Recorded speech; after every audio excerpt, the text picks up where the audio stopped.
Good evening. Thank you for joining us on Straight Talk.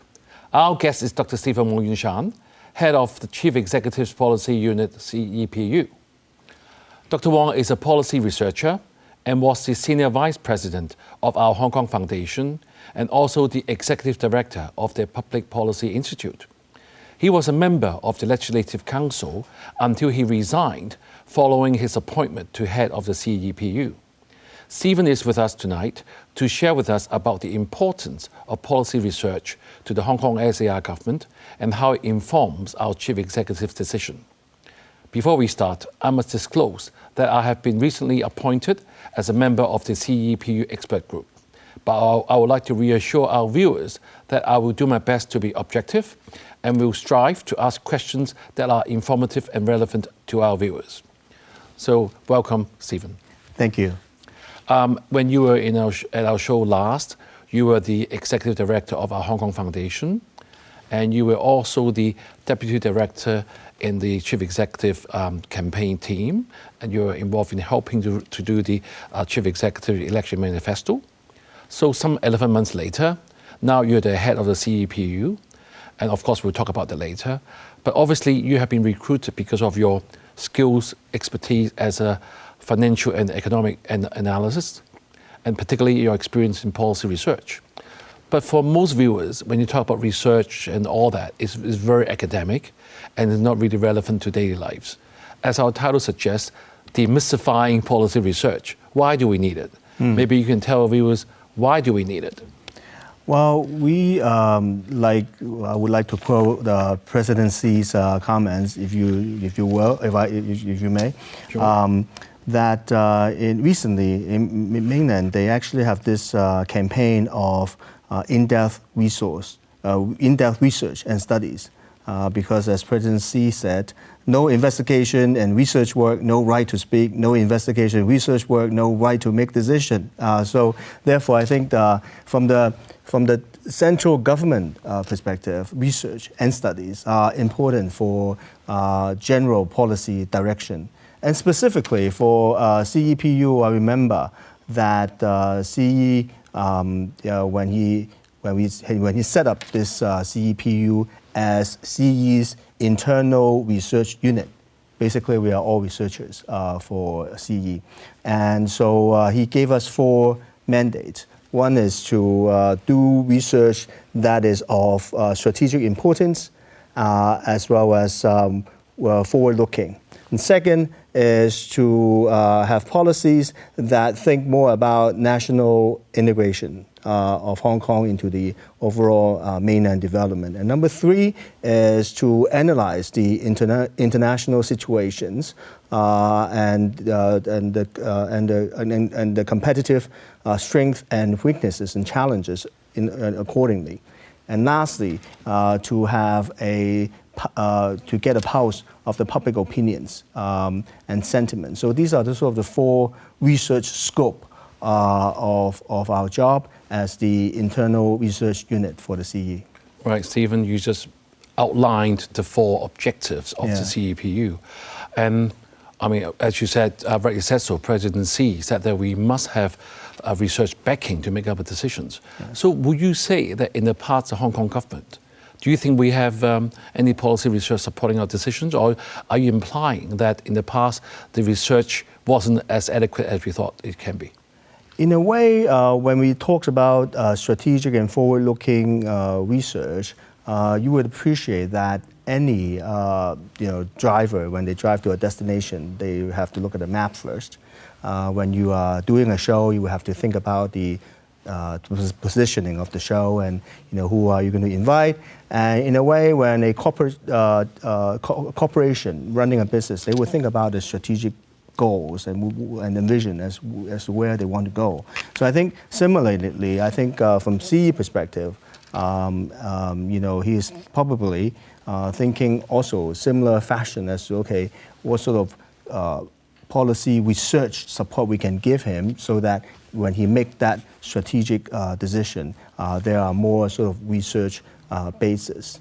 And that's number 1. Number 2 is that there are in fact division of labor between the policy bureaus and ourselves. As the internal research unit for CE, we obviously research in accordance to his policy priorities and objectives. And individual bureaus already, obviously, as you would fully aware, that when they actually do their work, day-to-day work, they obviously need to incorporate policy research within their relevant areas, and also they have to understand the policy sentiments, the public sentiments for that particular policy, as well as they have to do the lobbying, legislative work. So they have a lot of sort of administrative work as they actually push ahead with the policy, including research. But I think therefore the division of labor is quite clear. Right. One is for strategic importance for the research work for CE, and then sort of the respective policy bureaus that have their own sort of policy priority research work. I think it's very pleasing to know that our chief executive want to make an informed decision with good policy backup, so that the chance of success will be much higher and much more predictable. And as you rightly said so, I mean, the CEPU will be a group of researchers, and inevitably you have to work with the bureau direction as well. But both of you are in have sort of different mandate. One is more narrow, one is more broader perspective. So how can you assure that all the research outcome will be objective and unbiased, and of course not influenced by political interest? Because very often, as you know, any research can always depend on the rationale behind. Sometimes it can be not as unbiased as we like it to be. How can you assure that?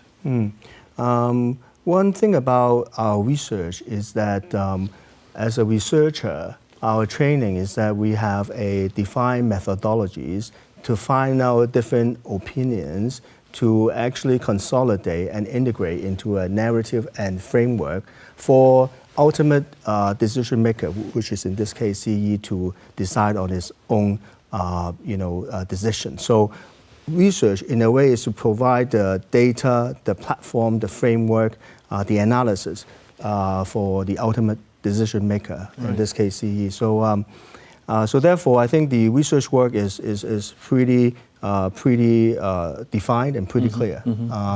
And again, the bureaus for the respective policy and the relevant research work, and us, I think in a way is one team under the CE's leadership.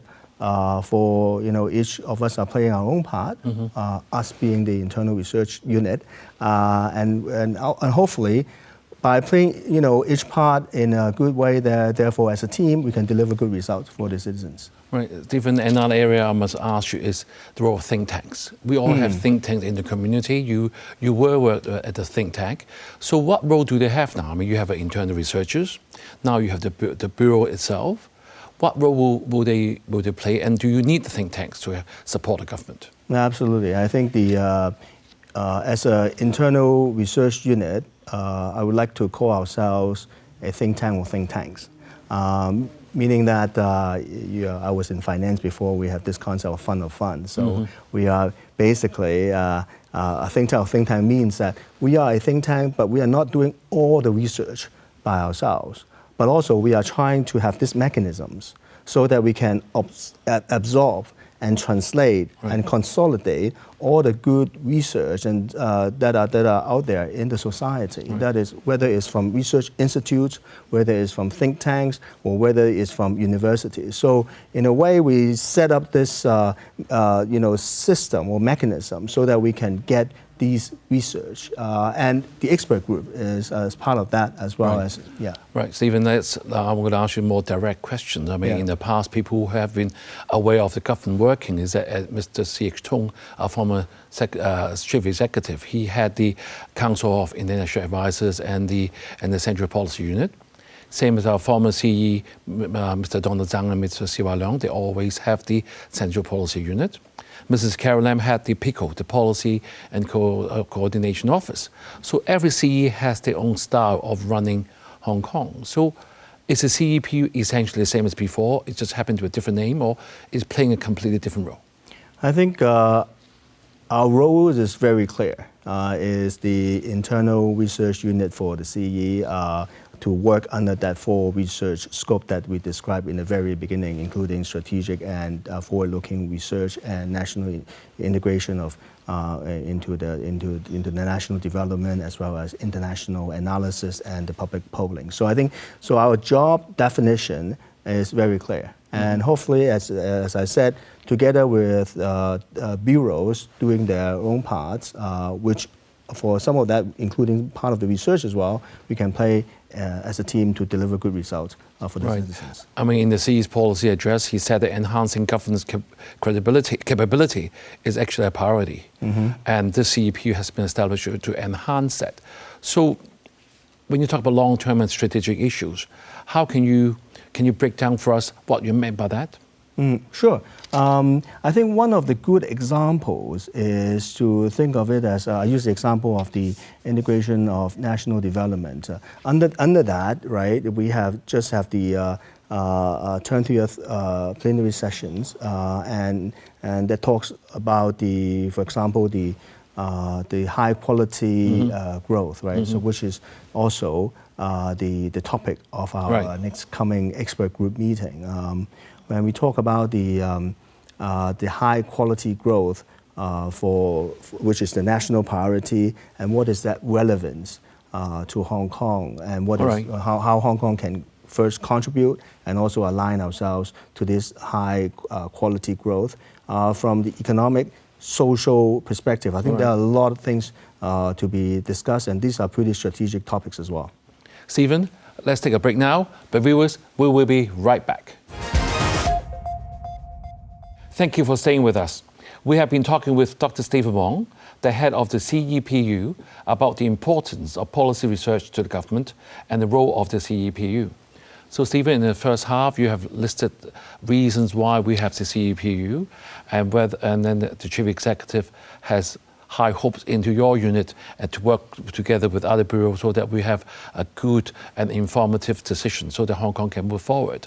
And on your appointment, the CE mentioned specifically that the close collaboration and communication that you have engaged with top think tanks at the mainland, and that you're familiar with national development are one of the main reasons why you are tasked to head this group.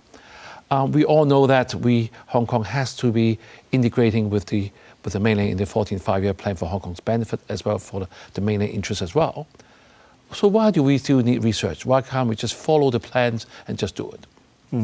I think when we talk about research, it's not about just trying to write a paper, because I think the process of research is to facilitate understanding.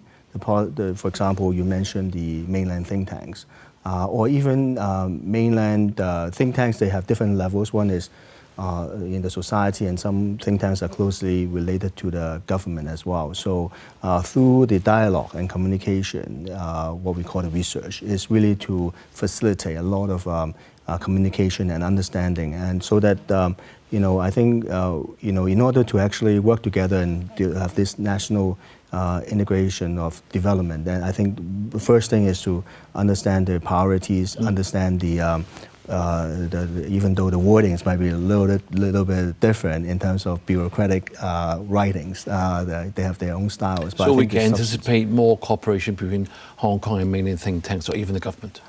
Yeah, I think to give you an example, before I joined the government, even when I was in the think tank myself, I worked with 2 mainland think tanks in a joint project into a biotech development, for example, in the Loop. So these are pretty specific topics that only by actually talking to each other, because you do need to have Hong Kong input as to, okay, what Hong Kong can bring into the table. You need the mainland input as to, okay, so what are the policy lever that you can potentially pull and hopefully or lobby from a central government perspective. Yes. And lastly, the local think tank they will work with was in Shenzhen. So they have actually the local knowledge of Shenzhen. So between Hong Kong, Shenzhen, or even the central, in Beijing, for example, I think that was a project that when I was in think tank, actually I thought is very beneficial. So I look forward to similar sort of communications. Right, Stephen, I mean, you being worked in the think tank before. You were an analyst in all the financial analysts. You were a legislator. Now you're head of CEPU. I think you're the best person to answer me this question because a lot has happened over the last few years. You had the riots, you had the COVID, you had the imposition of the national security legislation in Hong Kong, and also increasing geopolitical tension. I mean, that put a lot of stress on Hong Kong as an international city under one country, two systems. Do you think Hong Kong's role has been or needs to be redefined from your perspective? I think that I think this is first of all a great research topic, and as an internal researcher, we certainly will carry on research that is that will be prioritized by the CE. And when we were given a research task, we'll certainly get expert opinion from our fellow expert like yourself so that we will consolidate and align our thinkings to propose a research materials for our leader to consider. So I think that is a process. We really worked on any topics. Right. But do you think we have been? Do you think we need to be redefined our role? As I said, one thing that I should highlight this here as well is that as an internal research unit, not only we are low profile, not only what we work on are confidential, we also, because I think that is advantageous in a way because that gives us some room to think outside the box, right? So that we can be, aggressively getting full set of opinions. As diverse as in Hong Kong, and then we can actually have room to actually consolidate and align and give a research framework for the boss, for CE to consider. Fully understand. So I think that is the nature of our work, and so we work very closely with our expert, which is really our research collaborator. But obviously, we respect their expert personal opinions, but on the other hand, we will, trying to get in the research input as well. So Stephen, another role that CEPU has been tasked is to feel the pulse of the society and look for factors that are conducive to social harmony and stability. How are you going to push that, and how can you measure whether we are successful? Well, when we actually have, first of all, also polling have sort of different division of labor between, for example, a topic specific that is proposed by the bureaus. They will obviously do their own sort of public polling. Our polling are generally general and longitudinal in nature, so that we can track certain polling and findings for CE's considerations. So these are, in terms of polling methodologies, it's pretty well established, right? So we're trying to not only do the survey, telephone polling, focus group, stakeholder interviews, and so expert advice. I think obviously social media, social listening. There are a lot of sort of tools out there. We try to engage as best as we can for the tools that we can utilize. Right. Stephen, the CEPU, the Chief Executive Policy Unit, was established on the 27th of December. And then on the 17th of March, you have the Council of Advisors, up to 34 members were appointed. And recently, on the 30th of May, there are a group of 56 members where I was declared myself, I was one of them. And you have three groups, the economic advancement, and also talk about social development, as well as research and strategic things. So how do you expect these three groups going to help you to actually do the actual study and be able to give our CE a very informative, on earth, down to earth sort of advice? Enormously. Let me just explain, first of all, the CE Advisory Council, which is the 30 plus numbers of advisors that was held in meeting in March. As you said, those are advisors to CE himself, and CEPU is the secretariat to basically take down the minutes and follow up on actions as required by CE as a result of those meetings. We follow up that actively. And what we have is the CEPU expert group, because the expert group is basically the research collaborator with us. And our final goal is to have a research product. an internal research product for CE's consumption. So, so I think our relationship with the expert group is very well defined, because what we're trying to get is either we actively source their research advice on a regular research project that we are working on as mandated by CE, or we are receiving the research product that some of these expert members, actually a lot of these expert members, are full-time researchers themselves, whether it's in universities or in think tanks. So their full-time job is a researcher, and therefore they would have research product anyway. So what we're trying to do is to make sure that not only we have this regular research that we ask them, but the communication is both ways, so that when they have their own research product as to their own agenda, we will receive it and we will learn from it. Because frankly, as a research unit, we are a learning organization. So we try to absorb and learn from all our important stakeholders, and expert group is our research important stakeholders. Right, so certainly what you're saying is a lot of researchers are going to have definitely a direct channel to the government. Maybe in the past they have done the research, but then they don't have this sort of channel to be able to communicate directly with yourself and directly to the CE. So if there are a young person who wants to be in policy research now, it looks like Hong Kong definitely has sort of a kind of a ladder to move into the actual government governance. Do you agree? And what quality are you looking at such researchers? Yeah, that's a great question.